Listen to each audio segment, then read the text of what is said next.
दोस्तों, यदि आप भी मेरी तरह थोड़ा हटके फ़िल्में देखने के शौकीन हैं तो 2016 की हॉलीवुड फ़िल्म स्प्लिट देखकर आप बिल्कुल निराश नहीं होंगे।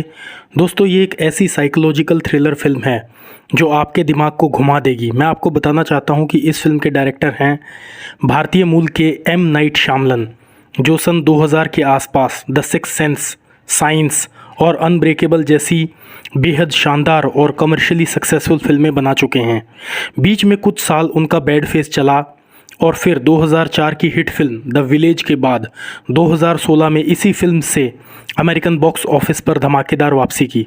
दोस्तों, मैं आपको बताना चाहता हूं कि $9 मिलियन यानी तकरीबन 78 करोड़ रुपए में बनी इस फिल्म ने अब तक $278 मिलियन यानी कि 2200 करोड़ रुपए की कमाई की है।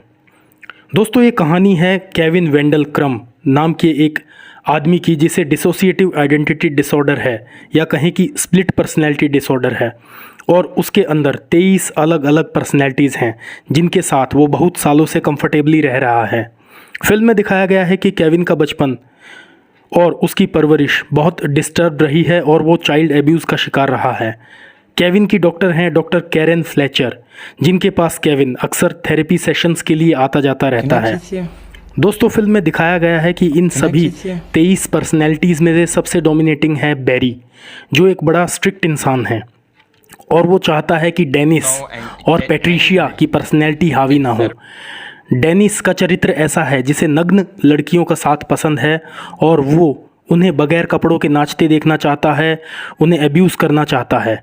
और पैट्रिशिया एक महिला किरदार है जिसका मानना है कि केविन के शरीर पर एक 24वीं पर्सनैलिटी का कंट्रोल होना चाहिए, जिसका नाम है द बीस्ट या कहें कि शैतान, जो एक इंसान के रूप में जानवर है। उसमें मनुष्य की बुद्धि के साथ साथ जानवर की ताकत है और वो चाहता है कि दुनिया से अपवित्र लोगों का सफाया हो जाए। उस बीस्ट की नज़र में हर वो व्यक्ति अपवित्र है जिसने कभी ना कभी कोई यातना या कोई दर्द न झेला हो। दोस्तों, अगले ही पल दिखाया जाता है कि डेनिस, जो लड़कियों को नग्न देखने का शौकीन है, उन्हें प्रताड़ित करने का शौक़ रखता है, वो 3 टीनेज लड़कियां क्लेयर, कैसी और मर्सिया का अपहरण कर लेता है और वहां जाकर पैट्रिशिया बन जाता है और चाहता है कि द बीस्ट या कहीं कि शैतान से लड़कियों को बचाना चाहता है। दोस्तों, मैं यहाँ पे आपको बताना चाहता हूँ कि उस रहस्यमय जगह पर जहाँ वो तीनों लड़कियों को कैद करता है, वहाँ केविन अलग अलग पर्सनैलिटीज़ में आकर लड़कियों को आकर धमकाता है, उन्हें आतंकित करता है, कभी डेनिस बनकर, कभी पैट्रिशिया बनकर, कभी बैरी बनकर, तो कभी 9 साल के बच्चे हेडविग बनकर। दोस्तों, फिल्म में दिखाया गया है कि लड़कियां इससे पीछा छुड़ाने के लिए और वहां से भागने की बहुत सारी कोशिश करती हैं, लेकिन नाकामयाब रहती हैं।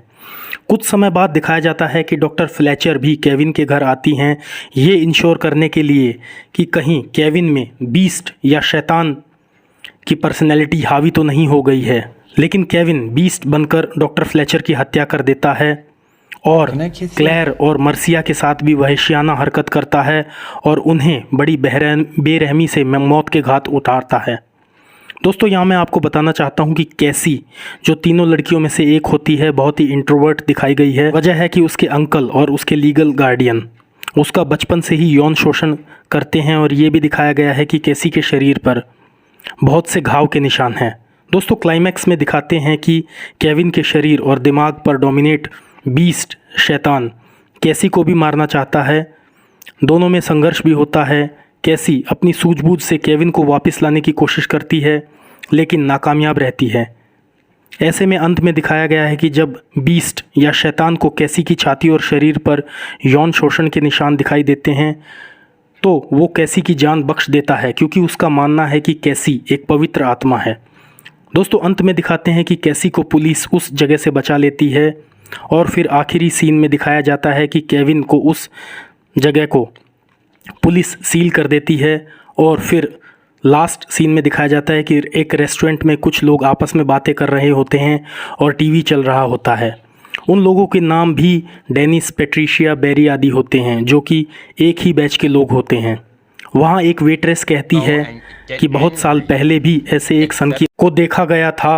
उसके बाद अंत में वहाँ एक स्वेटशर्ट पहने एक इंसान होता है जो अपना चेहरा स्वेटशर्ट की आड़ में छुपाए रहता है और वो जवाब देता है कि उस अपराधी का नाम था मिस्टर ग्लास। दोस्तों यहाँ पर फिल्म ख़त्म हो जाती है और मैं आपको बताना चाहता हूँ कि इस फिल्म का सीक्वल भी आया था। फिल्म का नाम था द ग्लास। तो दोस्तों आपको ये वीडियो कैसा लगा प्लीज़ कमेंट सेक्शन में जाकर आप अपने वैल्यूएबल फीडबैक्स शेयर कर सकते हैं।